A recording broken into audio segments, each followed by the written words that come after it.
Good morning. I'm delighted to be here again this year to discuss our operations with you. I'd like to briefly discuss several topics today.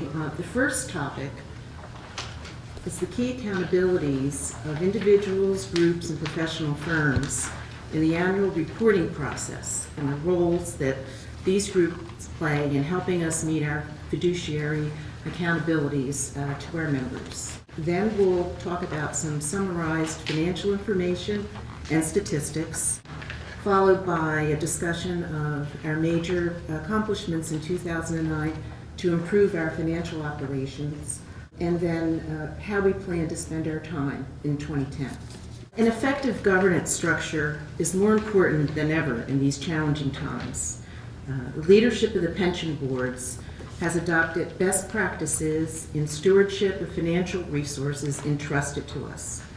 Each member of the Board of Trustees is independent of management and adheres to a very strict conflict of interest policy.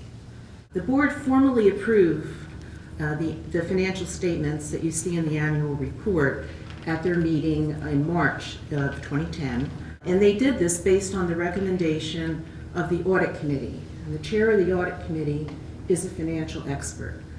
The Audit Committee is responsible for recommending to the full board the retention of both the external and internal auditors, and those auditors report directly to the committee.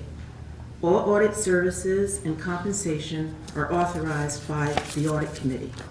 While not a formal requirement for not-for-profit organizations, the CEO and CFO of the pension boards prepare a report of management, which is included in the annual report.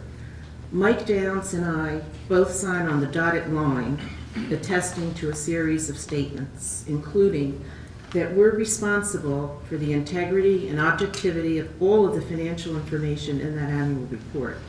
We also attest that the financial statements are prepared in accordance with generally accepted accounting principles. And as an aside, one of my professional qualifications is that I'm a CPA. The last attestation that I wanted to talk about is that we state affirmatively that we are accountable for designing an effective internal control system and for maintaining an effective control environment, setting the tone from the top by enforcing the highest standards of conduct by pension board employees. The annual report also contains the report of the pension board's external auditors, Ernst & Young. The audit was performed in accordance with U.S. generally accepted auditing standards. In formulating their opinion, Ernst & Young relied in part on the work performed by RSM McGladrey, the pension board's internal auditor. RSM McGladrey tested a sample of 150 of all of our transactions, and there were no exceptions noted. Ernst & Young issued a clean opinion on the pension board's financial statements for 2009. And additionally, Ernst & Young reported that there were no material weaknesses in internal control that they noted during their whole audit process. The pension boards also retains external actuaries to conduct an actuarial valuation. The actuarial consultant, Ed Coons, state his opinion that the annuity fund is actuarially sound. The due diligence exercised by all of the participants in the annual report process ensures the reliability, integrity, and objectivity of the financial information contained in the annual report.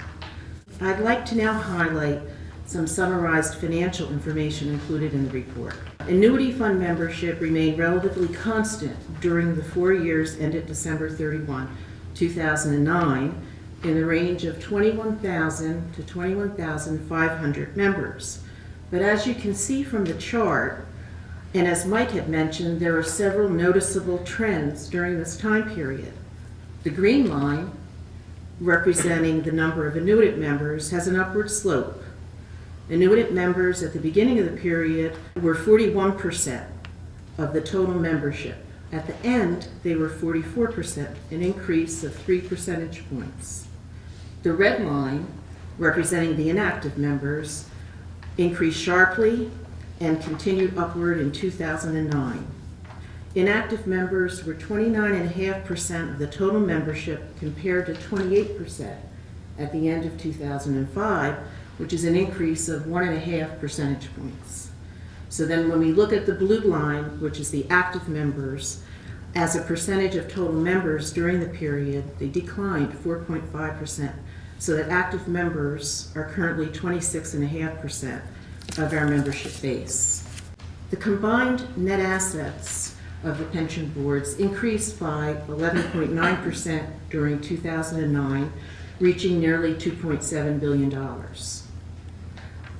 This chart shows the composition of the combined net assets by fund. All fund categories increased during 2009.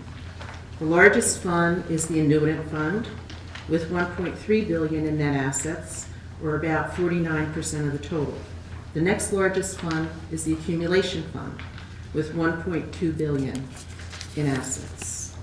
During 2009, the pension board's and ministerial assistants received an aggregate of $139,000 in gifts and income from legacies. Of special note is a gift received from the sale of church property upon the closure of the First United Church of Christ of Pomeroy, Iowa.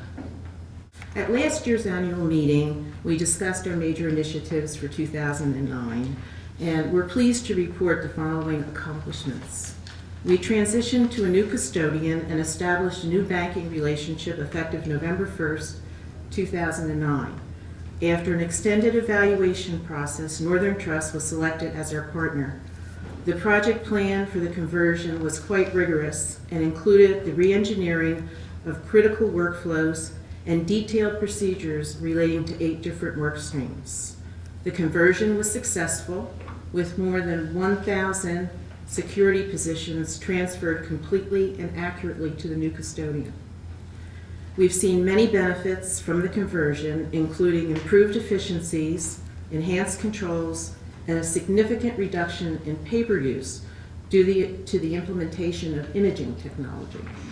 Improvements in the internal audit function were also implemented during 2009. RSM Gladry, the pension board's new internal audit services provider, focused on the changes in processes and systems relating to that Northern Trust conversion with the goal of strengthening internal controls and reducing risk. The Enterprise Risk Management Initiative took shape during 2009 with the decision to use a top-down strategic approach to the project. The special committee of the board, formed to provide oversight of the initiative, approved the retention of the Nonprofit Risk Management Center to provide expertise, training, and the tools to ensure that ERM becomes embedded in the organization's process and decision-making. In 2010, our major projects include implementation of the ERM project plan, including the development of dashboard tools for keeping the board informed, finalizing the implementation of the transition to a new benefit payments processor for disbursements from the Annuity Fund, the re-engineering of process workflows whenever we upgrade systems, and using this as an opportunity to strengthen our internal controls by utilizing the resources of RSM Gladry. And last but not least, with a focus on cost controls and improved customer service, we will also dedicate resources to continuously improve our business processes. I'm looking forward to reporting on our progress at next year's meeting. Thank you.